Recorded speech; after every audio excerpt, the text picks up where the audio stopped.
In Ecclesiastes chapter 12 verse 13 to 14 says, "Now all has been heard. Here is the conclusion of the matter. Fear God and keep His commandments, for this is the duty of all mankind." Solomon spent his entire life and a massive fortune trying to find a shortcut to happiness. Nasa kanya na ang lahat, kayamanan at kapangyarihan, subalit nasabi niya pa rin na ang lahat ng ito ay walang kabuluhan.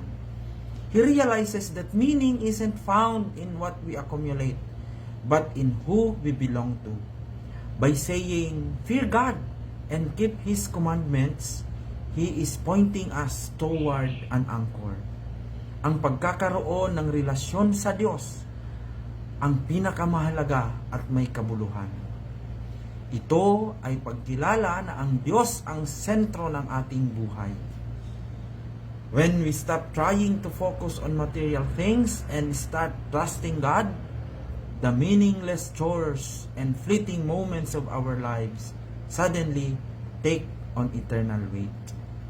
Every small act of kindness and every quiet moment of integrity matters, because it is seen by the eternal.